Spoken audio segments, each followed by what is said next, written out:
இப்போ வந்து of oil எப்படி போடுறதுன்னு பார்க்கலாம். இது வந்து முட்டை இந்த மாதிரி லேசாக தட்டி உடச்சி எடுத்துக்கோங்க. அந்த முட்டையை வந்து இந்த மாதிரி உடச்சி மொல்லமாக ஊற்றிக்கோங்க. ஒரு சிட்டிகை பெப்பர் பொடி சேர்த்துக்கலாம். இப்போ வந்து ஒரு சிட்டிகை எடுத்து நல்லா லேசாக அப்படி வந்து பரப்பி விட்டுக்கோங்க. ஆயில் வந்து கம்மியாக சேர்த்துக்கோங்க. கொஞ்சமாக வந்து ஆஃப் ஆயிலை எடுத்துடலாம். அவ்வளோதாங்க, ஆஃப் ஆயில் வந்து சூப்பராக ரெடி ஆயிடுச்சு. பொரியல் செஞ்சுக்கலாம். அதுக்கு வந்து கொஞ்சமாக ஆயில் சேர்த்துக்கோங்க. கொஞ்சமாக கடுகு உளுந்து சேர்த்துக்கலாம். கடுகு நல்லா பொரிஞ்ச உடனே கொஞ்சமாக கருவேப்பிலை சேர்த்துக்கலாம். நான் வந்து 2 பச்சை மிளகாயை பொடியாக கட் பண்ணி வச்சிருக்கேன். அதை வந்து சேர்த்துக்கலாம். 2 ஆனியனை வந்து நல்லா பொடியாக கட் பண்ணி வச்சிருக்கோம். அதையும் சேர்த்துக்கலாம். இப்போ ஆனியனை சேர்த்துட்டு நல்லா பொன்னிறமாக வதக்கி விட்டுக்கோங்க. 4 முட்டையை வந்து ஒரு பவுலில் உடச்சி சேர்த்துக்கலாம். வெங்காயம் வந்து நல்லா பாருங்க பொன்னிறமாக வதங்கிடுச்சு. இப்போ முட்டையை சேர்த்துக்கலாம். சேர்த்துட்டு நல்லா சிம்மில் வச்சுருங்க.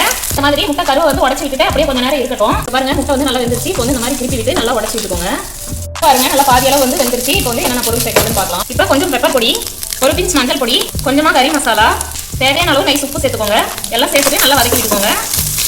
அவ்வளோதாங்க, அருமையான முட்டை பொரியல் ரெடி ஆயிடுச்சு. எடுத்துடலாம். முட்டை பொரியலுக்கு லைட்டாக மல்லி இலை சேர்த்து